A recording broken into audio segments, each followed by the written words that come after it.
अण्डमण्डलाकारं व्याप्तं येन चराचरं तत्पदं दर्शितं येन तस्मै श्रीगुरुवे नमः। शङ्करं शङ्कराचार्यं केशवं बादरायणं सूत्रभाष्यकृतौ वन्दे भगवन्तौ पुनः पुनः। ईश्वरो गुरुरात्मेति मूर्तिभेदविभागिनि व्योमवद्यात्मदेहाय दक्षिणामूर्तये नमः। பவித்ர இந்திரயாணி நதிக்கரையில் அமர்ந்து கொண்ட மௌலி ஞானேஸ்வர் மகாராஜின் பேரருளால் அஷ்டாவக்ர கீதை 18வது அத்தியாயம் 70வது ஸ்லோகம். Peace is natural for one who knows for certain nothing exists, who sees appearance or illusion, to whom the inexpressible is apparent. Pure Vedic method மறுபடியும் கொண்டு வந்துட்டார்மா. பிரம்மம் சத்யா ஜெகத் வித்யா என்ற இந்த ஒரு வரி விஷயத்தை இத்தனை ஸ்லோகங்களாக வலியுறுத்துவதுதான் இந்த அஷ்டாவக்ர கீதை என்ற கிரந்தம். இந்த பர்டிகுலர் ஸ்லோகத்துல ஜெகத் மித்யா அப்படிங்கிற விஷயத்த ரொம்ப ஆழமா சொல்லியிருக்கார். வேற ஒண்ணுமே இல்லை, எதுவும் இல்லை பிராக்கெட்ல உண்மையாக இவனா போட்டுக்கிட்டான். பட் எனிவே அவர் என்ன சொல்ல வர்றாருன்னா, எதுவும் இல்லை என்பதை உறுதியாக அறிந்தவனுக்கு, தோற்றங்கள் யாவும் மாயை என்பது காண்பவனுக்கு, வார்த்தைகளால் விவரிக்க முடியாத பரம்பொருள் இயல்பாகவே தெரிந்தவனுக்கு அமைதி என்பது இயல்பானதாக.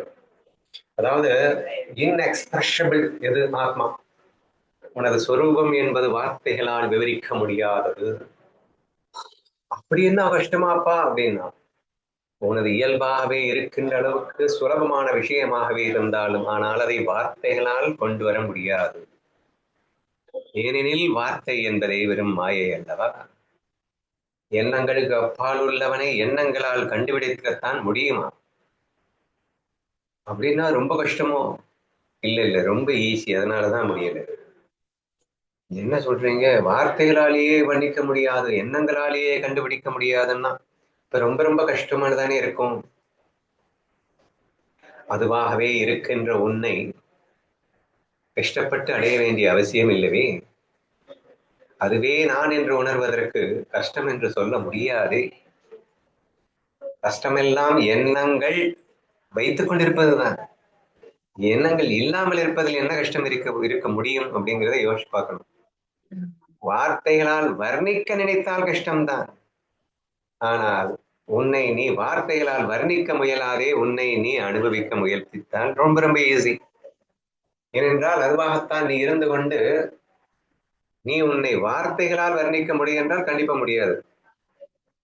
ஏன்னா வார்த்தைங்கிறது லிமிட்டடு, அது இல்யூஷன், அது மாயா. சோ சத்திய வஸ்துவை பொய்யாக உன்னால காட்ட முடியாது. It's very difficult. உண்மைதான். But it doesn't mean that it is அனுபவிக்கிறது கஷ்டம்னு நான் சொல்ல வரல.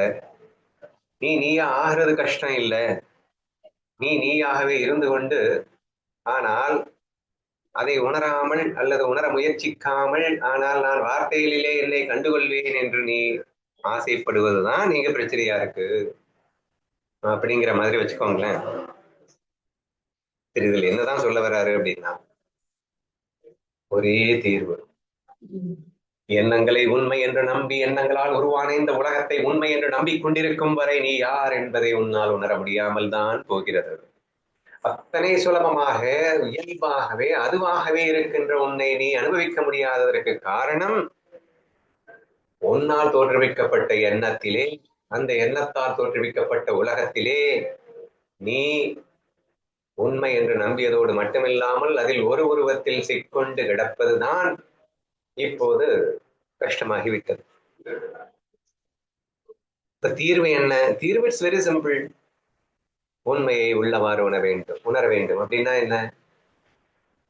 எண்ணங்களால் உருவான இந்த உலகம் உண்மை அல்ல, ஏனெனில் எண்ணங்களே உண்மை அல்ல என்ற இந்த ஆழமான உண்மைகள் புரியும் போது ஆட்டோமேட்டிக்காவே நமக்கு கிளாரிபிகேஷன் கிடைக்குது. திரும்ப திரும்ப ஒட்டுமொத்த அஷ்டாவக்ர கீதையும் வர்ணித்துக் கொண்டிருப்பது உலகத்தை இல்லை இல்லை என்று ஆழமாக நம்மை நம்ப சொல்கிறது. தெளிவா இந்த ஸ்லோகத்துல எதுவும் இல்லை என்பதை உறுதியாக அறிந்தவனுக்கு அப்படின்ட்டாரு. அப்ப நமக்கு அடுத்த டவுட் வந்துடும், எதுவுமே இல்லைன்னு எப்படிங்க சொல்ல முடியும்? எல்லாம் தெரியுது இல்லைங்க, தோற்றம் இதெல்லாம் இப்படி அப்பட்டமா நம்ம அனுபவம் ஆயிட்டு இருக்கு, அதை போயிட்டு இல்லை என்று அறிந்தவனுக்குன்னா என்னங்க அர்த்தம் என்று நம்ம கேட்க தோணுது. சரி, தோற்றங்கள் யாவும் மாயை என்று கண்டவனுக்குன்னு அடுத்த பாயிண்ட போட்டார். சரி வச்சுக்கப்பா, எல்லாமே தெரியுதுதான், இந்த தெரிகின்ற இந்த தோற்றங்கள் எல்லாம் உண்மையான ரிசர்ச் பண்ணு. எது உண்மை? சத்தியம் என்றால் ஏது ஒன்று நிரந்தரமாக இருப்பதோ அது மட்டுமே சத்தியம்னு உனக்கு தெரியும். அப்ப நீ கண்டு கொண்டிருக்கின்ற இந்த இப்போ கண்ணுக்கு முன்னாடி நதி ஓடுது, அதுல அலைகள் இருக்கு, இருக்கா இல்லையா? பார்த்துட்டு இருக்கும் போதே அலை வருது, காணாம போயிடுது, ஒரு குமிழ் வருது, காணாம போயிடுது. இப்ப இருக்கு இல்ல அப்படிங்கிற அந்த கன்ஃபியூஷன் வரும்போது ஒண்ணு இல்ல, சிம்பிளா சொல்லணும்னா இவன் நல்லவனா கெட்டவனா அப்படின்னு கேட்டா என்ன சொல்லுவீங்க? இன்னைக்கு வரைக்கும் நல்லவனாதான் இருக்கான் அப்படின்னு சொல்லும் போதே அப்ப நாளைக்கு கெட்டவனா இருந்ததுக்கு சான்சஸ் இருக்கு, அதனால நல்லவன்னு சொல்ல முடியலன்னு உனக்கு ஒரு டவுட் வரும். ஏன்னா ஸ்ட்ராங்கா சொல்ல முடியல. ஏன் ஸ்ட்ராங்கா சொல்ல முடியலன்னா அவன் கடைசி வரைக்கும் நல்லவனா இருந்தா மட்டும்தான் நல்லவன்ற டெபினிஷன் பொருந்தும். இன்னைக்கு வரைக்கும் நல்லவனா இருக்கான் அப்படின்னு இழுக்கிற. இப்ப இழுக்கும் போது ஏது ஒன்று நிரந்தரமாக ஒரு விஷயம் இருக்குமோ அதை மட்டுமே சத்தியம் என்று ஏற்றுக்கொள்ளப்படும் அப்படிங்கிற விஷயத்த ஆட்டோமேட்டிக்காவே நம்ம உணர்றோம். அப்படிங்கிறப்போ இங்கே தோன்றுகின்ற தோற்றங்கள் எது நிரந்தரமாக இருந்தன என்று நீ அதை உண்மை என்று நம்புவதற்கு? கன நேரத்தில் மாறிக்கொண்டிருக்கும் இந்த தோற்றங்களை உண்மை என்று நம்பாதே. சரி, இப்போ தோற்றங்கள் மாயை என்று காண முடியல, அது எப்படி எங்களுக்கு புரியல, என்னதான் மாறிட்டு இருக்குனால அந்த நேரத்துல இருக்குது இல்லைங்க, அந்த கொஞ்ச நேரம் கழிச்சு அது பொய்யாயுது, அதை விடுங்க. அந்த மொமெண்ட் ஆஃப் பாயிண்ட்ல அந்த தோற்றம் எங்களுக்கு உண்மையா தானே தெரியுது, அதுக்கப்புறம் மாறுது அப்படின்னா கூட எங்களால அது டோட்டலா இல்லைன்னுட்டோ டோட்டலா மாயான்னுட்டோ எங்களால எடுத்துக்க முடியல அப்படின்னு அடுத்த டவுட் வரலாம் உங்களுக்கு அப்படின்னு வச்சுக்கோங்களேன். இதுக்கு பெஸ்ட் எக்ஸாம்பிள் கற்பனை தான். நீங்க உட்காருங்க, உட்காந்து கற்பனையை ஸ்டார்ட் பண்ணுங்க. நீங்களே வந்து என்ன வேணா கற்பனை பண்ணுங்க, ஒரு பெரிய ஃபுட்பால் பிளேயர் ஆங்க, பெரிய பிளே கிரவுண்ட்ல 10,000 ஆடியன்ஸ் இருக்காங்க, அங்க இந்த சைடு 10 பிளேயர் இருக்காங்க, அந்த சைடு 10 பிளேயர் இருக்காங்க. இது எல்லாமே இருக்கா இல்லையான்னு கேட்டா என்ன சொல்லுவீங்க? ஆனா மனக்கண்ணில் இவை அனைத்தும் தெரிகிறதுங்கிறது உண்மைதானே? இவை அனைத்தும் உங்கள் மனக்கண்ணில் தெரிந்து கொண்டேதான் இருக்கிறது. தெரிகிறது என்றாலும் ஏன்னா மாறிக்கொண்டே தெரிஞ்சுட்டு இருக்கு, அந்த ஆடியன்ஸ் மாறிட்டு இருப்பான், பிளேயர்ஸ் மாறிட்டு இருப்பான், எல்லாமே மாறிட்டு இருக்கு, மாறினாலும் தெரியுது. தெரியுது இல்ல, அதனால எங்களால அதை உண்மையான்னு பார்க்க தோணுதில்லை அப்படின்னு சொன்னா கற்பனையில் தோன்றிய அந்த தோற்றம் அது தெரிந்தாலும் இன்ஃபேக்ட் அனுபவத்தையே கொடுத்தாலும், ஏன்னா கற்பனையை உண்மை நம்பி இன்னைக்கு ஹாலுசினேஷன் பேஷண்ட் வந்து நிஜமாவே கஷ்டப்படுறான். ஐயோ அதுவாயிடுச்சோ இதுவாயிடுச்சோன்னு இவன் இவன் பண்ண கற்பனையை உண்மைன்னு நம்பி ஸ்ட்ரெஸ் டெப்ரெஷன் ஆகிற கேசஸ் தான் இருக்கு, அது மென்டல் மசல் வியாதின்னே சொல்லிடுறாங்க. அப்படிங்கிறதுனால அது உண்மையாயிடுமா? ஒருத்தன் வந்து எனக்கு எனக்கு பேய் துறக்கிற மாதிரியே இருக்கு அப்படின்னு சொல்லிட்டு டெய்லி டெய்லி அழுதுகிட்டே இருக்கான். ஏதோ ஒரு மனப்பிராந்தி அவனுக்கு துறக்கிற மாதிரி அவனா ஃபீல் பண்ணிக்கிட்டு அதை உண்மை நம்பிக்கிட்டு அவனா அழுதுகிட்டு இருக்கான். சரியா? அவனுக்கு பிரத்யட்சமா அவன் கண்ணுக்கு தெரியுதுங்கிறான். ஆனா நம்ம என்ன சொல்றோம்? ஐயோ பாவம், மனோவியாதியில சிக்கிட்டான், இல்லாததை இருக்குன்னு நினைக்கிறான். அப்ப அவனுக்கு இருக்குன்னா கூட நீ என்ன சொல்ற? இது இல்லைன்னு தான் சொல்ற. ஏன் இல்லைன்னு சொல்ற? அது உண்மையிலே இல்லவே இல்லை. வெறும் மனக்கல்பனையிலே தோன்றிய ஒரு வஸ்து, அது அனுபவத்தையே கொடுத்தாலும் அது இல்லை என்பதை நாம் உணர முடிகின்ற போது அது அவன் உணரல. இப்ப அடுத்த கொஸ்டின் உங்களுக்கு வரும், அண்ணா நமக்கு தெரியுது அவன் வெறும் கற்பனையை பண்ணிட்டு ஒண்ணுமே இல்லாததை இருக்குன்னு நினைச்சுக்கிட்டு அவன் வந்து பயந்து செத்துட்டு இருக்கான் அப்படிங்கிறது நமக்கு தானே தெரியுது, அவனுக்கு தெரியல இல்லைன்னா, அவனுக்கு அது உண்மையாகவே இருக்குல்லன்னா, அப்படின்னா அது நமக்கு வேணா பொய்யா இருக்கலாம், அவனுக்கு உண்மைதானன்னா என்று நீங்க அடுத்த பாயிண்ட்டுக்கு கொண்டு வரலாம். அவனுக்கு இல்ல இருக்கட்டும், அவனுக்கு உண்மையா அப்படின்னு கேட்டா உண்மைக்கு ஃபர்ஸ்ட் ஒரு டெஃபினிஷன் சொல்லியிருக்கோம், அது பெர்மனண்டா இருக்கணும் அப்படின்னு சொல்லிட்டு. அவன் பெர்மனண்டா அப்படியே இருக்கானா அப்படின்னா இல்ல. இப்போ ஒரு மாதிரி ஒரு அனுபவத்தை பயப்படுறான், அடுத்து கொஞ்ச நேரம் கழிச்சு வேற என்னமோ நினைச்சு சிரிக்கிறான், அப்புறம் கொஞ்ச நேரம் கழிச்சு பயப்படுறான். அப்போ இந்த மாற்றங்கள் அப்படின்னு ஒண்ணு இருக்கு அப்படின்னா, நேற்று அதான் ரொம்ப டீவியில் டிஸ்கஸ் பண்ணோம். கற்பனை வேறு, கற்பனை செய்பவன் வேறு. கற்பனை செய்பவனே சத்தியம், கற்பனை சத்தியம் அல்ல. இங்கே மாற்றங்கள் நிகழ்ந்து கொண்டிருக்கின்றது என்பால் நிகழ்த்தி கொண்டிருப்பவனாகத்தான் அந்த கற்பனை இருப்பான். அவனே அந்த ஹெலுசினேஷன் பேஷண்ட், மென்டல் பேஷண்டே வச்சுக்கோங்க, his thoughts are continuously changing, he is disturbing in a different way அப்படின்னு சொல்லும்போது அவனும் மாயை என்பதை உணர்கிறான். எப்படி அப்படின்னா, தன்னை கற்பனை செய்பவனாக வைத்துக் கொண்டிருப்பதால் தான் கற்பனையை அவன் மாற்றி மாற்றி அனுபவிக்க முடிகிறது என்றை வைத்து பார்க்கும்போது, கற்பனையை மாற்றி அனுபவிக்க முடிகிறதுன்னா ஒருத்தன் நிரந்தரமா இருக்கான், அந்த கற்பனையை மட்டும் மாத்தி மாத்தி அமைச்சுக்கிட்டே இருக்கான். அந்த அதிஷ்டானம் நீ சொல்லுவதில்லை என்னது, இவன் தானே என்ன தாட்ஸை கொண்டு வரணும்னு பிக் பண்றான். he decides that which thought has to, எதுல எப்படி இந்த தாட்ஸ் வருது, அந்த தாட்ஸ்ல எப்படி ரியாக்ட் பண்ணணும், எந்த தாட்ஸை கொண்டு வரணும்னு இவன் தான் டிசைட் பண்றான், அந்த தாட்ஸ் வரும்போது அதை எப்படி ஃபீல் பண்ணணும்னு இவன் தான் டிசைட் பண்றான், அதை டேக் இட் ஈஸியா எடுத்துக்கணுமான்னு டிசைட் பண்றான், அதில் ரியலிஸ்டிக்கா ஃபீல் பண்ணணுமான்னு டிசைட் பண்றான். ஒரு பொண்ணை நினைச்சு கட்டி பிடிக்கிற மாதிரி ஒரு கற்பனை சீன் வருது அப்படின்னாலே அவன் ஒவ்வொரு மாதிரி அனுபவிக்கிறான். யார் அனுபவிக்கிறாங்க அப்படின்னா, அந்த கற்பனை செய்பவன் அதற்கு மூல காரணமாக இருந்து கொண்டு செய்து கொண்டிருக்கிறான். இப்ப கற்பனையில என்ன நடக்குது அப்படிங்கிறத விட அதுல இந்த நம்ம இங்க என்ன பேசிட்டு இருக்கோம், மாயான்னு, கற்பனையை மாயா என்று சொல்லிக் கொண்டிருக்கின்றோம். இங்க என்ன சொல்லிருக்கு, தோற்றங்கள் யாவும் மாயை என்று காண்பவனுக்கு, தான் செய்கின்ற கற்பனை அனைத்தும் உண்மையல்ல என்று உணர்ந்தவனுக்குன்னு அர்த்தம். இப்போ நமக்கு என்ன பிரச்சனை அப்படின்னா, கற்பனை செய்கின்ற நான் உண்மையில் கற்பனையாக முடியாது. ஆனால் ஒரு கற்பனையில் நான் என்று நினைத்துக் கொண்டு, கற்பனையில வந்த ஒரு கேரக்டர் மட்டும் நான் நினைச்சுக்கிட்டு நான் என்னதான் பிதற்றிக் கொண்டிருந்தாலும் நான் ஏமாற்றிக் கொண்டிருக்கிறேன் அல்லது நடித்துக் கொண்டிருக்கிறேன் என்றுதான் வருகிறது. ஏனென்றால் இல்லைங்க, கற்பனையை நான் உண்மையை நம்பிட்டேங்க என்று கற்பனை செய்பவன் தானே செய்து கொண்டிருக்கிறான். கற்பனை செய்பவன் செய்யாம இங்க நம்பிட்டேங்கன்னு ஃபீல் வராது. கற்பனையில் நடக்கின்ற அத்தனைக்கும் ரூட்டே எங்க இருக்கிறான். நமக்கு ஈஸியா புரியுற எக்ஸாம்பிளுக்கே போயிடுவோம்.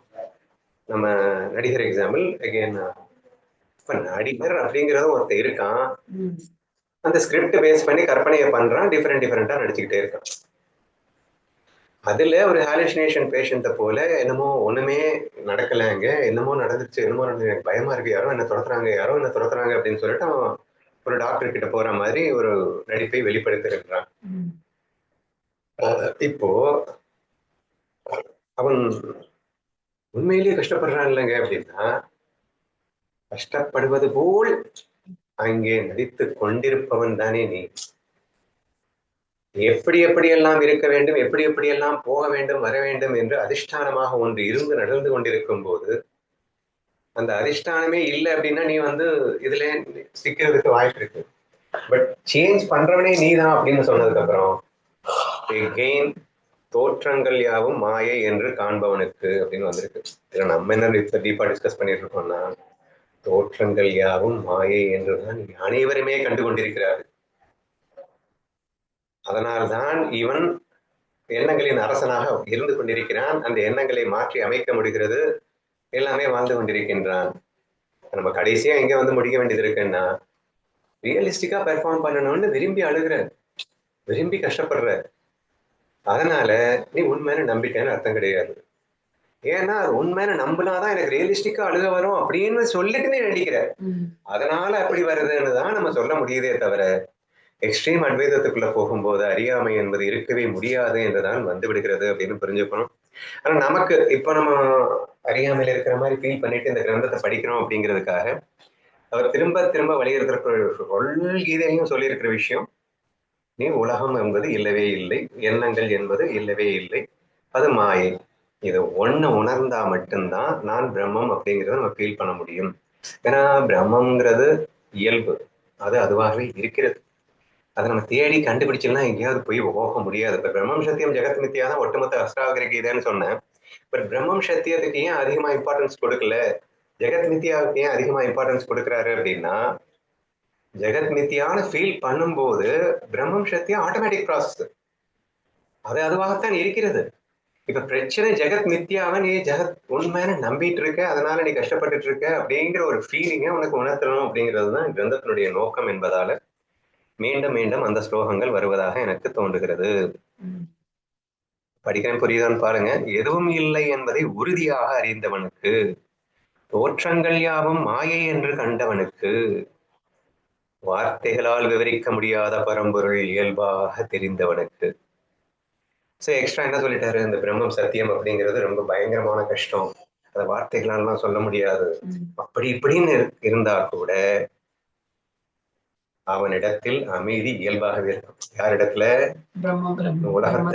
உலகத்தை இல்லவே இல்லைன்னு பார்த்தவனுக்கு, தோற்றங்கள் யாவும் மாயைன்னு கண்டவனுக்கு, நீங்க எல்லாம் பிரம்மம் சத்தியம், பிரம்மத்தை அடைய முடியாது, பிரம்மம் அப்படி கஷ்டம், வார்த்தைகளாலே வர்ணிக்க முடியாது, அப்படி இப்படின்னு பேசிட்டு இருக்க அந்த பிரம்மம் அவனுக்குள்ள இயல்பாவே இருக்கும், அவனுக்குள்ள அமைதி ஆட்டோமேட்டிக்காவே இருக்கும். அப்ப செய்ய வேண்டிய ப்ராசஸ் இந்த ரெண்டு மட்டும்தான், எதையும் இல்லை என்று நம்பும்.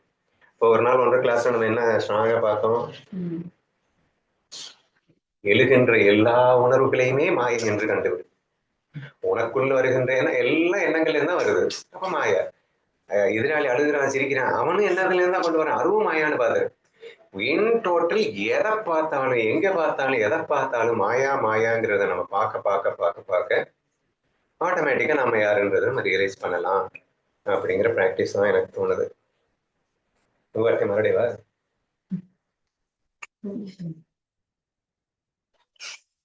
rules of conduct, detachment, renunciation, asceticism. What are these to one who sees the unreality of things, who is the light of awareness? 21 என்ன சொல்றாருன்னா, பொருட்களின் உண்மையற்ற தன்மையை காண்பவனுக்கும் விழிப்புணர்வின் ஒளியாகவே இருப்பவனுக்கும் ஒழுக்க விதிகள், பற்றின்மை, துறவரம், தவ வாழ்க்கை ஆகியவையால் என்ன பயனப்பா? இவர் இந்த 2 விட்டு அவருக்கு அஷ்டாவகிரிகதையில ஒன்றும் தெரியாதுன்னு நினைக்கிறேன். பிராக்டிஸ் பண்ணாதே, பிராக்டிஸ் தேவையில்லை, பிரம்மம் பிராக்டிஸால அடைய முடியாது, இதை ஒரு 100 ஸ்லோகத்துல சொல்லியிருப்பாரு. சரியா? 2வது ஜெகத்தை மித்யாவா பாரு, இதை ஒரு 100 ஸ்லோகத்துல சொல்லிட்டு இருக்காரு. இங்க அதேதான் மறுபடியும் வலியுறுத்தப்பட்டிருக்கிறது. பொருட்களின் உண்மையற்ற தன்மையை காண்பவனுக்கும்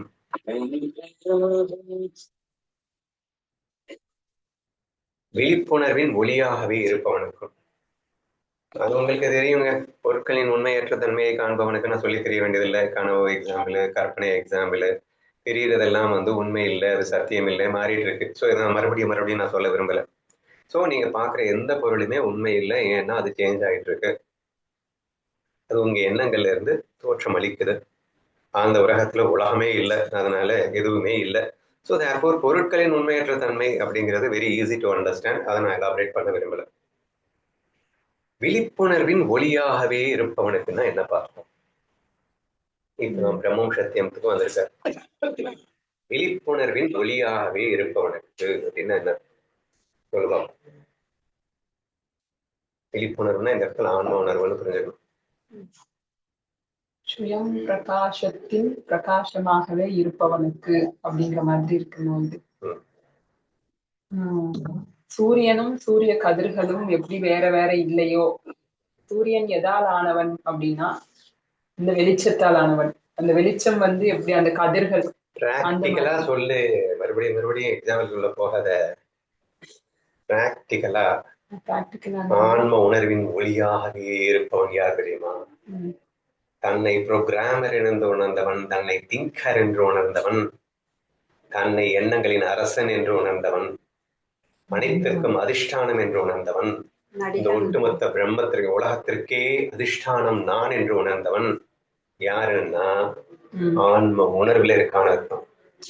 இல்ல வேற மாதிரி சொல்லணும்னா, நான் இருக்கிறேன் என்ற இருப்பு உணர்வில் இருப்பவன், செய்து கொண்டிருக்கும் போதும் இருக்கிறேன்ல இருக்கான், செய்யாமல் இருக்கும் போதும் இருக்கிறேன்ல இருப்பான். அவன் என்ன பண்ணாலும் பண்ணலைனாலும் இருக்கிறேன்னு மிஸ் பண்ணாம இருக்கானா, அவன் ஆன்ம உணர்வுல இருக்கான். அல்லது எல்லாருமே ஆன்ம உணர்வுல தானே இருக்காங்க அப்படின்னு சொன்னா கூட, ஆன்ம உணர்வேதான் மன உணர்விலே பட்டு பிரதிபலித்துக் கொண்டிருக்கிறது என்று அந்த மன உணர்வும் ஆன்ம உணர்வே என்ற தெளிவோடு இருக்கானா? மன உணர்வே முழுசு அப்படின்னு சொல்லிட்டு பொய் சொல்லிட்டு நடிச்சிட்டு இருக்கானா?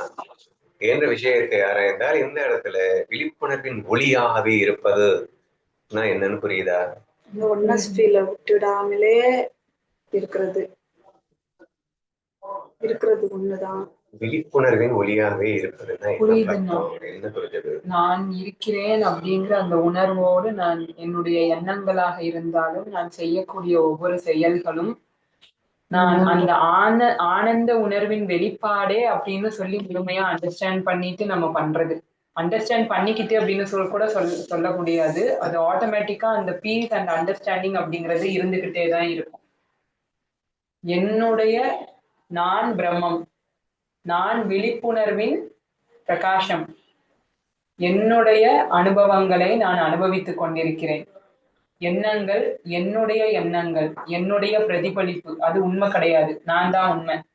என்னுடைய பிரதிபலிப்பான எல்லா எண்ணங்களையும் நான் அனுபவிப்பதற்காக, விளையாட்டிற்காக, சும்மா நாச்சுக்கும் நான் ப்ரொடியூஸ் பண்ணி நான் ஆனந்தப்பட்டு கொண்டிருக்கிறேன் அப்படிங்கிற உணர்வோட 24 ஹவர்ஸும் இருக்கிறது. அதுதானே நீங்க சொல்றீங்க. எக்ஸாம்பிளோட சொல்லணும்னா நடிகனின் உணர்வு விழிப்புணர்வு. இன்னமும் டீப்பா சொல்லணும் அப்படின்னா டைரக்டரே நடிகனா இருந்து நடிக்கக்கூடிய அந்த உணர்வு முழுமையான விழிப்புணர்வுடன் இருக்கக்கூடிய உணர்வு. அந்த டைரக்டர் ஃபீல்ட்ல நம்ம இருக்கணும். படைப்பு என்னுடையது, கதை, திரைக்கதை, வசனம், கதாபாத்திரங்கள் அனைவரும் என்னுடைய கற்பனையில் இருந்து வெளிப்பட்டவர்கள். உலகம் நான், என்னுடைய வெளிப்பாடு, நானே எல்லாமாகவும் இங்க விரிந்து இந்த கேமை இங்க நடத்திக்கிட்டு இருக்கேன் அப்படிங்கிற அந்த இதுல. எக்ஸாக்ட்லி. சோ விழிப்புணர்வின் ஒளியாக இருத்தல் என்றால் இங்கே நான் மட்டுமே இருக்கின்றேன், இருப்புணர்வாக இருக்கின்றேன், சச்சிதானந்த உணர்வாக இருக்கின்றேன். நான் எனது மகாசக்தியை பயன்படுத்திக் கொண்டு எண்ணங்களோடு விரிவதும் நானே, எண்ணங்கள் இல்லாமல் இருப்பதும் நானே, எங்கும் நானே, எதிலும் நானே, எல்லாம் நானே. இதுல என்ன நான் சொல்றது மித்யாவில இருக்கக்கூடிய உடம்ப நினைச்சுக்கிட்டு அவன் சொல்லல. அவன் அதிஷ்டானமாக அனைத்துக்கும் பேஸாக இருக்கின்ற இருப்பு உணர்வில் இருந்து பேசிக் கொண்டிருக்கின்றான் நான் என்று. இதில் பிராக்டிக்கலா நமக்கு என்ன ஒரு நன்மை? இப்படி நீங்க உணர்றீங்களா? இப்படி நீங்க உணர்ந்தீங்கன்னா நீங்க எப்படி இருப்பீங்க அப்படின்னா ஆட்டோமேட்டிக்காவே நீங்க எல்லாத்தையும் மாயா தான் பார்ப்பீங்க. ஏன்னா நீங்க அதிஷ்டான உணர்வா போயிட்டீங்க, பேஸ் உணர்வா இருப்பீங்க. அப்போ எழுதுன்ற எதிராளி கண்கள்ல பாக்குறது எல்லாமே மாய. இந்த உடம்பு மாய, இந்த உடம்பு மாய, இந்த உடம்பு மாய, இந்த உடம்புல இருந்து வர்ற எண்ணங்கள் மாய, எல்லாமே மாய. அனைத்தையும் மாயை என்று தெளிவோடு உணர்ந்தவன் பூரண விழிப்போடு இருக்கின்றான்னு சொல்லலாம். அல்லது இதை சுத்தமா வேல்யூவே பண்ணாதவன் பூரண விழிப்போடு இருக்கிறான்னு சொல்லலாம். புரியுதா? நீ அப்படி பயங்கரமா ஒரு ஃபீலை எக்ஸ்பிரஸ் பண்றேன்னு வச்சுக்கோங்க, இவ பயங்கரமா எனக்கு திட்டுறான்னு வச்சுக்கோயேன், இல்லவே இல்ல, இவ வேற என்னமோ பண்றான்னு வச்சுக்கோயேன், போங்கிற ஒண்ணு இல்ல நான் தான் மாயையில் இருக்கிறேன்னு பாரு. அதை விட ரொம்ப ஈஸி என்ன தெரியுமா? இல்லவே இல்ல, போங்கடா சும்மா இது இல்ல. சரியா?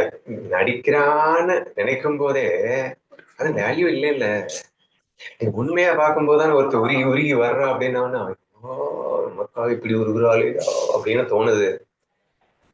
நடிக்கிறா விடு, இல்ல ஒரு வேஷம் தானே. அதாவது கணக்கிலே எடுக்கிறது இல்லை. ஒருத்தன் காட்டு மிராண்டியா கத்துறான், திட்டுறான், என்னென்னமோ பண்றான், வாழ்க்கையில அவனுக்கு பெரிய எதிரி, எனக்கு இனிமையா இருக்கிறான், என்னென்னமோ பண்ணிட்டு இருக்கான். அப்படி பண்ணும்போது அதுவும் உண்மை இல்லைன்னு பாக்குறேன். இப்ப இந்த ரெண்டு பேருக்கு வித்தியாசத்தை பார்ப்பேன் நானு. அட போங்கடா, பயங்கரமா உருகுறா அப்படின்னவன நம்ம அதை பெருசா எடுத்துக்க போறது இல்லை. என்ன திட்டுறான் அப்படின்னவன அதையும் பெருசா எடுத்துக்க போறது இல்லை. யார் என்ன பண்ணாலும் அது ஒரு கணக்கிலேயே நம்ம எடுத்துக்காம வாழ்ந்தோம்னா. ரெண்டு விஷயம். ஒண்ணு, என்னுடைய கற்பனை தான் இப்படி வந்திருக்கிறது, நானே அனைத்திற்கும் அதிஷ்டானமாக இருக்கின்றேன்னு சொல்லிட்டு பாக்குறது, இது அன்வை மெத்தட். ஆனா அதை விட ரொம்ப ரொம்ப ஈஸி இல்லைன்னே பாக்குறது. எனக்கு 1 கோடி ரூபாய் விழுந்தது, இல்ல 1 கோடி ரூபாய் லாஸ் ஆச்சு, லாஸ் ஆகல. எவ்வளவு பெரிய அப்ஸ் அண்ட் டவுன்ஸ் வந்தாலும் இல்ல, அது எதுவுமே இல்ல, இவன் தான் பூரண விழிப்போடு இருக்கின்றான். மகாராஜ் ஆன்ம உணர்வோடு இருக்கின்றது அப்படின்னா மாயவே இல்லைன்னு எவன் ஒருத்தன் உணர்றானோ அவன் மட்டும்தான் ஆன்ம உணர்வுல இருக்க முடியும். என்ன சொல்ல வந்த? மகாராஜ் அடிக்கடி சொல்வார் இல்லையா, ஸோ கனவுலயே நம்ம அது கனவு அப்படின்னு தெரிஞ்சிருச்சுன்னா அந்த கனவுல கணக்குலயே எடுத்துக்க மாட்டோம். அந்த மாதிரி இப்போ இந்த நினைவுலகத்துல இது வெறும் கற்பனை, இது ஒண்ணுமே இல்லாத தோற்றம் அப்படிங்கிறது புரிய மாட்டேங்குது. எப்போ இது ஒண்ணுமே இல்லை அப்படிங்கறது புரியுதோ அப்போ கனவுல இருந்து விழிச்சதுக்கு அப்புறமா கனவு வந்து பொய் அப்படிங்கிற தெளிவு, அதை சட்டை செய்யாம இருக்கக்கூடிய அந்த தெளிவு இந்த விழிப்புணர்வோட ஞான விழிப்பு ஏற்பட்டதுக்கு அப்புறமா அவங்களுக்கு தெரியும் அப்படின்னு சொல்லி. ஏன்னா இப்ப நம்ம பேசும்போது அதிசயமா கேக்குறீங்க. ஒருத்த பயங்கரமா உருகுறா அப்படின்னாலும் அட போடா அப்படின்னு சொல்றது, ஒருத்த வந்து பயங்கரமா திட்டுறானாலும் போடா, அப்படிலாம் இருக்க முடியுமா அப்படின்னா கனவுல விட்டு வெளிச்சது நீ அப்படித்தான் இருக்க. 1 கோடி ரூபாய் கனவுல விழுந்துச்சு, முடிச்சுக்கிட்ட, ஒரு செகண்ட் கூட அதுக்கு நீ வேல்யூ கொடுக்கல, பிகாஸ் யூ அண்டர்ஸ்டுட் தட் அது இல்லவே இல்லை. அதே மாதிரி 1 கோடி ரூபாய் லாஸ் ஆயிருச்சு அப்படின்னு நீ பதற இதுல கனவுல இருக்கிற வரைக்கும் முழிச்ச செகண்ட்ல, மைக்ரோ செகண்ட்ல அப்படின்னு சொல்லிட்டு செகண்ட்ல, மைக்ரோ செகண்ட்ல நம்மளும் எக்ஸ்பீரியன்ஸ் பண்ணிட்டு இருக்கோம்.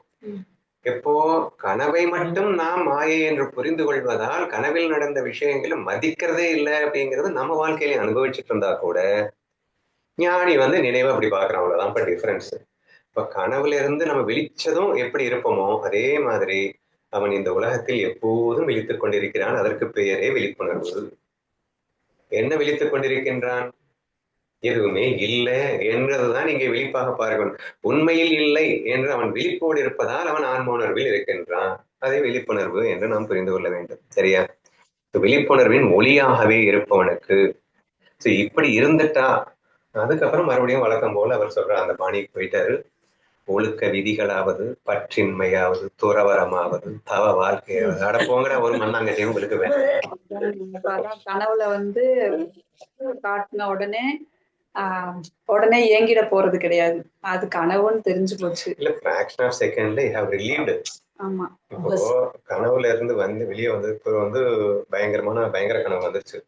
விழிச்சதுக்கு அப்புறமா வந்து அவனுக்குள்ள அடிச்சுக்கிட்டே இருந்ததுன்னு வச்சுக்கோ, ஏதாவது பிராக்டிஸ் பண்ணி நம்ம அதை குறைக்கணும். ஆமா. அவன் அடுத்த செகண்ட் அதான் ரிலீஃப் ஆயிட்டானே, அதுக்கப்புறம் என்னத்தை நீ பிராக்டிஸ் பண்ண போற? நீ ஆன்ம உணர்வில் இருக்கும் போது நீ என்னத்தை பிராக்டிஸ் பண்ண போற? நமக்கு ஒழுக்க விதிகள், புலனின்பம், புலனடக்கம், இப்படித்தான் இருக்கணும் அப்படித்தான் இருக்கணும்னு ஒரு கண்டிஷன்ஸ் கீதையிலேயே வந்து ஆரம்ப கால அத்தியாயங்கள்ல கொடுக்குறாரு. ஆசை இல்லாம இருந்தாதான் உருப்படுற அப்படின்னு எல்லாம் வந்து பயங்கரமா கத்துறாரு. என்ன ஆசை? உலகம் உண்மை என்று பார்த்தவனுக்கு உலகமே இல்லைங்கிறவனுக்கு ஆசை எப்படி வரும்? ஏதாவது இருக்கு, அது எல்லாமே உண்மைன்னு பார்க்கும்போது ஆசை வரும். அதுல இருந்து ஒழுக்க விதிகள் தடைபடும், லைக்ஸ் அண்ட் டிஸ்லைக்ஸ் வரும். எல்லா மண்ணாங்கட்டியும் உலகத்தை உண்மை என்று நம்பி இருக்கும் போது மட்டும்தானே வருமே தவிர நீ ஆன்ம உணர்வில் இருக்கும் போது. இந்த ஆன்ம உணர்வே எப்ப வருது? உலகத்தை மாயையா பார்க்கும்போது வருது. அப்ப இந்த உலகத்தை மாயையாய் கண்டு நீ ஆன்ம உணர்வில் இருக்கும் போது உனக்கு ஒழுக்க விதிகளும் வேணாம், பற்றின்மை, ஆசை இல்லாம இரு, அப்படி இப்படின்னு ஒரு மணி நேரம் நீ எப்படி வேணா இருக்கலாம். துறவரம் எதை துறக்கிறது? அனைத்தும் வெறும் தோற்றமாக நீயாகவே இருக்கின்றாய் என்று உணர்ந்தவனுக்கு எதை துறக்க வேணும்? தவ வாழ்க்கை எல்லாம் இப்படித்தான் இருக்கணும் அப்படித்தான் இருக்கணும் அப்படின்னு சொல்லக்கூடிய தபஸ் அப்படின்னு சொல்லிட்டு எக்ஸ்பிளைன் பண்ணுவதில் இதெல்லாம் ஒரு மண்ணாங்கட்டியும் தேவையில்லடா. அது தபஸ் அப்படிங்கிறது வெல்கம் தி டிஃபிகல்டி. சரி, அதுவும் தேவையில்லை.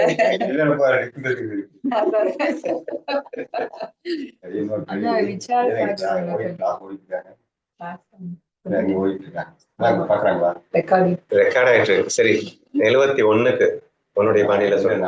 இப்ப சொன்னது கேக்குறேன். இப்ப ஒண்ணுமே இல்லை, எதுவுமே இல்லை, நீ பாக்குற அப்ப என்ன பிறகு அது பதில் சொல்ல அவசியம் தான் போயிருது. பதில் சொல்ல மௌனம் இருக்கிறதா? அது ஒரு மெத்தட். 2 மெத்தட் இருக்கு. ஒண்ணு, எல்லாம் என் கற்பனை என்று புரிந்து கொண்டு, இல்ல ஆனாலும் தெரியுது அப்படின்னு புரிஞ்சுக்கிட்டு நீ பதில் சொல்லலாம், அல்லது மௌனமா இருக்கலாம். இல்லன்னு நினைச்சுக்கிட்டு மௌனமா இருக்கலாம். இல்லன்னு நினைச்சு மௌனமா இருக்குது வீட்டுல சுத்த. இப்ப நீ அதுக்கு பதில் சொல்லாம இருந்துருவியா? நீ என்ன முடிவு எடுக்க? அதுதான் 2 மெத்தட் 2 மாத்தி மாத்தி எக்ஸ்பிளைன் பண்றாரு. ஒண்ணு, இல்லவே இல்லை என்று மௌனமாக இருன்னே சொல்றாரு. சரியா? எதுவுமே இல்லைன்னு சொல்லிட்டு நீ மௌனமாவே இருந்துட்டாலும் 2 தடவை கேட்பானுங்க, சரி மாயை விட்டு வெளியே போற டெக்னிக். சரியா? சரி, நீ பாட்டுக்கு இருந்துக்கலாம், அவன் உன்னை கண்டுக்காம போயிடுவான், உனக்கு ஒண்ணுமே இருக்காது அப்படிங்கிறது ஒரு டெக்னிக். இன்னொன்னு, அந்த மாயை உன் கற்பனை தான் என்று புரிந்து கொண்டு நீ பேசுறதும் மாயை என்று புரிந்து கொள்வதால், இதுல ரெண்டாவது விஷயம் ரொம்ப ரொம்ப ஸ்ட்ராங்கா இன்சிஸ்ட் பண்ணியிருக்கிறது என்னன்னா, நான் செய்கிறேன் என்ற பாவம் இல்லாம, அதாவது ஆட்டோமேட்டிக் ப்ராசஸா நடக்கட்டும்னு விட்டுட்டு நீ தனியா வந்து இப்ப வந்துட்டேல்ல, நீ வந்துட்ட உன் இயல்பு அவன் பேசலாம், இப்ப பேசினாலே நான் பேசிடுவேன். அது என்னால விழிப்போ அது தேவையில்லை, பேச பேசிடுவேன். அப்ப இல்ல சொல்லிட்டு நானும் இல்ல. ஆனா இல்லன்ற ஃபீலிங்ல நீ வெளியே வந்ததுக்கு அப்புறம் என்ன வேணா நடந்துட்டு போட்டோம் அப்படிங்கிற. இல்ல நான் இல்லைன்னு தெரியுது, அது விழிப்பு நிற்கு. என் உடம்புக்குள்ள ஒண்ணு நடக்குது, எவ்வளவு நடக்குது, பேசிடுறேன். பேசுறதுனால பேசுது. நீ பேசல, பேசுதுன்னு சொல்லு, நீ பேசுறேன்னு சொல்லாத. அவன் பேசுறா, இது பேசுது. அப்ப ரெண்டு இல்லைன்னு சொல்லி இது நடக்கிறத ஒரு விழிப்பில்லை கொண்டு வந்தா கரெக்ட். நான் பேசிடுவேன், ஆனா பேசுது அது பேசுது, நான் பேசுது, இது பேசுது. அப்படின்னு என்ன பேசுது இல்ல, பேசுது. அப்ப அந்த விழிப்புல இன்னும் பெஸ்டா இருக்கீங்க, நல்லா இருக்கீங்க. ஓகே, அது இது பேசல, இது பொய், நான் சும்மா இருக்க வந்துடும். இது சும்மா இருக்குது அப்படின்னா நான் இருக்கேன், அங்க ஒண்ணு வரும். இது பேசி அது எதுவோ இது நடத்தி, அது எதுனாலும் இது ஒண்ணு நடந்துருது. இது பேசி உசத்தி இது தாழ்த்திலாம் நான் சொல்ல மாட்டேன். அங்க அவன் எண்ணங்களே ஸ்டாப் பண்ணிடுறான். அதனால அவனுக்கு உடனே தெரியாது, உலகமே இருக்காது அவனுக்கு. சோ அதனால அது மெத்தடு, அது ஒரு மெத்தடு. இன்னொன்னு, இவன் டோட்டலா இவன் அங்க விலகிடுறான், இருத்தானா அது பாட்டுக்கு பேசுறது பேசிட்டு இருக்கு, அவன் பேசுறது பேசிட்டு இருக்கு, எல்லாமே இல்லைங்கிற ஃபீலிங்ல இவன் செய்கிறான் என்ற பாவமே இல்லாம ஒரு ஆட்டோமேட்டிக் ப்ராசஸ் நடக்கிறதையும் வேடிக்கை பார்க்கலாம். அந்த ரெண்டுமே தான் கீதை ஃபுல்லாவே இன்சிஸ்ட் பண்ற மாதிரி எனக்கு தெரிஞ்ச வேதவிக் முதல்ல தான் ரொம்ப இன்சிஸ்ட் பண்றாரு. மௌனத்தை தான் ரொம்பவே இன்சிஸ்ட் பண்றாரு. 2-3 நிறைய இடங்கள்ல இதையும் சொல்லியிருக்காரு. அதாவது ஆட்டோமேட்டிக்கா நடக்கட்டும், அதுக்கு உனக்கு சம்மந்தமே இல்லை, நீ பாட்டுக்கு இருடா, அது நடந்தா நடந்துட்டு போகுது அப்படிங்கிற விஷயத்தையும் நிறைய இடத்துல சொல்லியிருக்காரு. 71 முடிச்சிருக்கேன், இதுல ஏதாவது உனக்கு சொல்லணும்னு தோணுச்சா சொல்லு அப்படின்னு. சரி, டைம் என்னாச்சு? மேல ஓடுது. இன்னொன்னு பாத்துடலாமாமா? போதும், ஒண்ணு வேணுமா? சரி, இன்னும் ஒரே ஒரு ஸ்லோகம் மட்டும் பாத்துடலாம். How can there be a joy or a sorrow, bondage or a liberation for one who perceives non-existence and lights the infinite? உலகம் இன்மையை உணர்ந்து எல்லையற்ற பேரண்டத்தை பிரகாசிக்க செய்யும் ஒருவனுக்கு மகிழ்ச்சியோ துயரமோ பந்தமோ விடுதலையோ எப்படி இருக்க முடியும்? சரி, இப்போ 2 பாயிண்ட் இந்த இடத்துல வருதுமா. உலகம் இன்மையை உணர்ந்தான், ஆனா எல்லையற்ற பேரண்டத்தை பிரகாசிக்க செய்யும். இல்லையா, அது உல்டாவா இருக்கு. முதல்ல என்ன சொன்னாரு? இல்லை, அதுக்கப்புறம் பேரண்டத்தையே பிரகாசிக்க இருக்கு, அதுவும் இல்லைன்னு அதுக்கப்புறம் பேரண்டத்தை பிரகாசிக்க செய்யுது அப்படின்னா என்ன அர்த்தம்? சூரியனோட எக்ஸாம்பிளே பார்த்தோம்னா, சூரியன் தான் இந்த அண்டத்தை பிரகாசிக்க செய்யுது. அண்டத்துல சூரியனோட பிரகாசத்தை வச்சுதான் நான் உங்களை பாக்குறேன், நீங்க என்ன பாக்குறீங்க, நம்ம உலகத்தை பாக்குறோம். ஓகேவா? ஆனா சூரியன் இல்ல இருங்க நான் கொண்டு வரேன். அதாவது உலகமின்மையை உணர்ந்து சூரியனோட நிலையில, ஆத்ம உணர்வு நிலையில இருந்து பார்த்தோம் அப்படின்னா, சூரியன் இந்த உலகத்துக்கு பிரகாசிக்கிறேன் அப்படிங்கிற ஃபீலிங் இருக்காது, பிரகாசிச்சுட்டே இருக்கும். ஆனா அதுக்கு உலகம் தெரியுமா அப்படின்னா தெரியாது. ஓவர் லைட்ல நீங்க பக்கத்துல நின்னா கூட எனக்கு கண்ணு தெரியாது. இப்ப நார்மலா ஒரு 100 வாட்ஸ் பல்ப் ஒண்ணு இருக்குன்னு வச்சுக்கோங்க, அது பக்கத்துல இருந்தாலே நம்ம கண்ணுக்கு ஒண்ணுமே தெரியாது. அப்படி இருக்கும்போது உலகமின்மையை உணர்ந்து சூரிய பிரகாசம் நான், அது எப்படி இருக்கும்னா, அது எனக்கு அவ்வளவு பிரகாசமா இருக்கிற எனக்கு உலகமின்மை அப்படிங்கிறதுதான் நான் உணர்வுலயே இருக்கும். சரி, நீ சொல்றது நான் தப்புன்னு சொல்ல மாட்டேன். எகைன் நீ வேதரிக் மெத்தட்ல பேசிட்டு இருக்க. அவன் பிரம்மான, அதாவது பரபிரம்மம் என்று மட்டும் ஆன்ம உணர்வாகவே இருந்து விடுகிறான், தவிர ஒண்ணுமே தெரியாது, உலகமே தெரியாது. ஆனா அந்த பிரகாசத்தை வச்சுதான் இந்த உலகத்தை பிரகாசிச்சுக்கிட்டு இருக்கா. ஆனா அவனுக்கு தெரியாது நான் பிரகாசிக்கிறேன் தெரியாது அப்படின்னு தெரியல. அது கம்ஸ் அண்டர் வேதிக்ல வருது அப்படிங்கறாங்க. இதுல அப்படி சொல்லலையா? எனக்கு அணுவையில சொன்ன மாதிரி எனக்கு புரிஞ்சது. ஆனா நீ சொல்றதும் தப்பா எனக்கு தோணல. உலகமின்மையை நீ சொல்ல பார்ப்போம். உலகமின்மையை உணர்ந்துனா இப்ப இந்த உலகங்கிறது உலகங்கிறது ஒண்ணு இல்லை, அப்படி ஒரு இருக்குன்னா அவன் கற்பனை தான். சரி, இப்ப கற்பனை யார் பண்ணது? நான் பண்ணேன். அப்ப எனக்குள்ள பண்ணியிருக்கேன், அங்கே வெளியே இல்லை. உள்ள கற்பனை பண்ணது கற்பனையும் கிடையாது, ஆனா கற்பனை பண்ணி வச்சிருக்கேன். அப்ப இல்லைன்னு தெரிஞ்சு வச்சு, அப்ப கற்பனையை உணர்ந்து அது விட்டு, அப்ப உள்ள யாரு இருக்கா? நீதான், நீ மட்டும் தான் இருக்க. நீ மட்டும் தான் இருக்கிற இடத்துல இவன் மகிழ்ச்சி இருக்கு. மகிழ்ச்சி எப்படி இருக்கும், துக்கம் எப்படி இருக்கும், அவன் கொடுத்தாங்க யாரும் இல்லை. அப்ப ஆறு இல்லாத இடத்துல போய் ஒருத்தர் இருந்தா நான் மகிழ்ச்சி படவு துக்கம் படவா அது என்ன இருக்கு? நான் மட்டும்தானே. இது அணுவை மெத்தட். சரியா, ரெண்டுமே எடுத்துப்போம். தீபிகா சொன்ன எக்ஸாம்பிள்ல பியூர் பிரம்மத்துக்கு மட்டுமே போயிட்டா, பிரம்ம பிரகாசம் மட்டுமே அங்கே இருக்கின்றது, பிரம்ம பிரகாசத்தில் அங்கே எதுவுமே இல்லை அப்படிங்கிற அந்த ஒரு பாயிண்ட்டுக்கு கொண்டு வர்றா. அதனால உலகமின்மையை உணர்ந்தால், பிரம்ம பிரகாசத்தில் நான் உலகத்தை இல்லவே இல்லை என்று நினைக்கின்ற அந்த நிலையை பார்க்கும்போது நான் எனக்கு தெரியல. நம்ம சொல்றோம்ல, 100 பிரம்மத்துக்கு மட்டுமே வேல்யூ கொடுக்கறது, மாயைக்கு வேல்யூவே கொடுக்கறது இல்லை. அப்ப அந்த மாதிரி இருக்கக்கூடிய அவ்யக்த பரபிரம்ம நிலைக்கு சமாதியில் இருக்கின்ற ஞானிக்கு நீ சொல்றது ஓகே ஆகும் அப்படின்னு வச்சுக்கோ. பட் ஸ்ட்ரெயிட்டவே மீனிங் பார்க்கும்போது இவன் சொன்ன அந்த அணுவை மெத்தட் தான் இங்க சொல்லியிருக்கிற மாதிரி எனக்கு தெரியுது. உலகமின்மையை உணர்ந்து அப்படின்னு ஃபர்ஸ்ட் எடுத்தவன சொல்லிட்டு, உலகத்தை உண்மையாக இல்லவே இல்லை என்று தெளிவாக புரிந்து கொண்டு, அப்ப இவர்கள் உலகம் உண்மையில் இல்லை. இது ரொம்ப ஈஸி டு அண்டர்ஸ்டாண்ட். நீ சொல்றது கொஞ்சம் டிஃபிகல்ட் டு அண்டர்ஸ்டாண்ட். நம்ம என்ன அன்றாட வாழ்க்கையில இருக்கோம், இந்த உலகம் தெரிஞ்சுட்டு இருக்கு, தெரியுது அப்படிங்கிறதுக்காக அது இருக்குன்னு நினைக்காத. அது உண்மையிலே இல்லை. இப்ப உண்மையிலேயே இல்லையா அப்படின்னா ஏன் தெரியுது? ஏன் தெரியுதுன்னா உனது கல்பனையின் காரணமாக, உனது பிரகாசத்தால் நீ பிரகாசித்துக் கொண்டிருக்கிறாய் இந்த உலகமாக. அப்ப இது வெறும் தோற்ற மாத்திரமாக இந்த பிரகாசத்திலே இந்த உலக தோற்றம் இருக்கின்றதே தவிர உண்மையில இருக்கானே இல்லை. சோ ரெண்டையுமே அந்த அணுவை மெத்தட்ல யோசிச்சு பார்த்தீங்கன்னா ஈஸியா புரியும். உலகமின்மையே உணர்ந்துரு அப்படின்னா உலகத்தை உண்மை என்று நம்புவதை நிறுத்துன்னு அர்த்தம். இது இல்லவே இல்லைன்னு ஃபீல் பண்ணிரு. இல்லவே இல்லைன்னு நம்ம ஃபீல் பண்ணும்போது காணல் நீர் எக்ஸாம்பிள் அது எது வச்சுக்கிட்டு நம்ம ஓரளவு சொல்லிடலாம், அது தோற்றம்டா, ஆனா உண்மையில இல்லடா. ஓ அப்படிங்களா, சரி தோற்றம் எப்படி வந்தது அப்படின்னு அடுத்து வரும்போது, எல்லையற்ற இந்த பேரண்டத்தை பிரகாசிக்க செய்பவனே நீதான், தோற்றத்திற்கு அதிஷ்டானமே நீதான். நீ இருக்கிறதுனாலதான் இந்த எல்லா தோற்றமும் இருக்கு. நீ இல்லைன்னா அந்த தோற்றமே இருக்காது. தோற்றம்ங்கிறது உண்மை இல்லதான், அது எதுவுமே இல்லதான், ஆனா தெரியல. தெரியறதுக்கு காரணமே நீதான் என்று நீ உணர்ந்து விட்டார். சோ அந்த ரெண்டு விஷயத்த சொல்லிட்டு, சப்போஸ் நீ அந்த பிரம்ம நிலையில இருக்கும்போது அகெயின் எந்த விதமான மகிழ்ச்சி துயரமே இருக்காது. மகிழ்ச்சி துயரம் இருக்கிறவனுக்கு தான் பந்தம் விடுதலை அப்படிங்கிற பேச்சு வரும். சுகதுக்கம் இருக்கிறவனுக்கு தான் பந்தம் விடுதலைங்கிற பேச்சே வரும். மகிழ்ச்சி துயரமே இல்லைன்னா பந்தம் விடுதலைங்கிற பேச்சுக்கு அங்க இடமே இல்லை. ஏன் மகிழ்ச்சி துயரம் இருக்காது?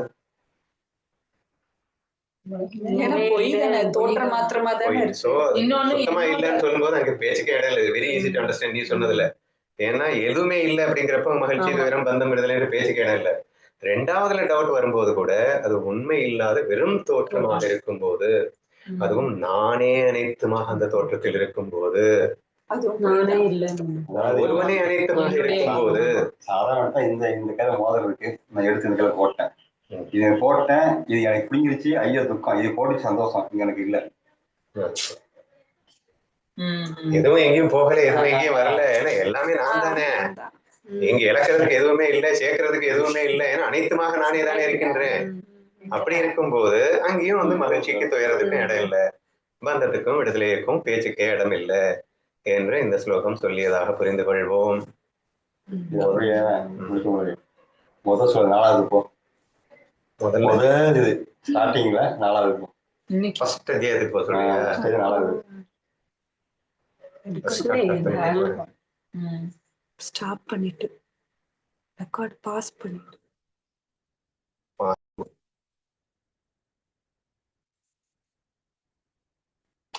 சோ இப்ப நம்ம பார்த்தோம் இல்லையா, அதாவது நானே உலகமாக இருந்து கொண்டிருக்கிறேன் அப்படின்னு பார்க்கணும். ஒண்ணுமே எதுவுமே இல்லைன்றத ஃபர்ஸ்ட் பார்த்தோம். இல்லைன்னா நானே தான் அனைத்துமாக இருக்கின்றேன் அப்படிங்கிற ஒரு விஷயத்த பார்த்தோம். இந்த ஃபர்ஸ்ட் சாப்டர்ல 5வதுல எப்படி சொல்லியிருக்காரு அப்படிங்கறத மட்டும் கவனிங்க. நீ பிராமணனோ அல்லது வேறு எந்த சாதியினரோ அல்ல, நீ வாழ்வின் எந்த நிலையிலும் இல்லை. இங்க ஆசிரமம் அப்படிங்கிறது பிரம்மச்சரிய ஆசிரம், ஒரு 4 ஆசிரம் வர்ணாசிரமம். சொல்லுவாங்கல்ல, வர்ணாசிரம தர்மம் அப்படின்னு ஒரு 4 ஆசிரமத்தை சொல்லுவாங்க. கிரகஸ்தன், பிரம்மச்சரியன், வானப்பிரஸ்தன், வாமன வானப்பிரஸ்தம், சந்நியாசம் அப்படின்னு ஏதோ 4 சொல்லுவாங்க. சந்நியாச ஆசிரமம். சோ இப்படி நீ எந்த ஆசிரமத்தவனும் அல்ல, நீ கண்களால் பார்க்கக்கூடிய எதுவும் அல்ல. இதுதான் ரொம்ப ரொம்ப முக்கியம். ஏன்னா உண்மையில எதுவுமே இல்லை, கண்களால் பார்க்கக்கூடியவன் அல்ல. உன் கல்பனையிலே இங்கே உலகமாக தோற்றளித்துக் கொண்டிருக்கிற இந்த விஷயத்தை நீ ஒரு கண்களால் பார்க்கக்கூடிய உண்மை வஸ்து என்று நினைத்து விடாதே. அப்போ எதுவுமே பார்க்கக்கூடிய எதுவுமே இல்லை அப்படின்னு ஆனதுக்கு அப்புறம் எதுல போய் ஒட்ட முடியும்? நீ எதிலும் ஒட்டாதவன், உருவம் அற்றவன், அனைத்திற்கும் சாட்சி.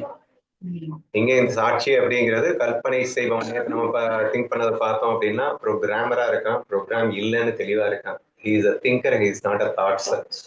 ஸோ இவன் வந்து கிரியேட்டரா இருக்கான், he is not a created திங்கா இருக்கான்.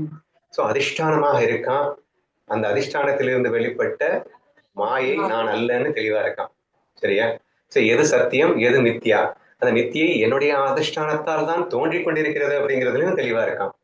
அப்படி இருக்கும்போது அவனுக்கு எங்கடா மகிழ்ச்சி, துயரம், பந்தம், மோட்சம் என்றெல்லாம் எடுத்துக்கொள்ளலாம் என்று நினைக்கின்றேன். உனக்கு ஏதாவது தோணுதா? சொல்லணுமா? இதைத்தான் எனக்கு இந்த வாரம் கிளாஸ் இருக்கு. ஓ அப்படியா? அது பாருங்க.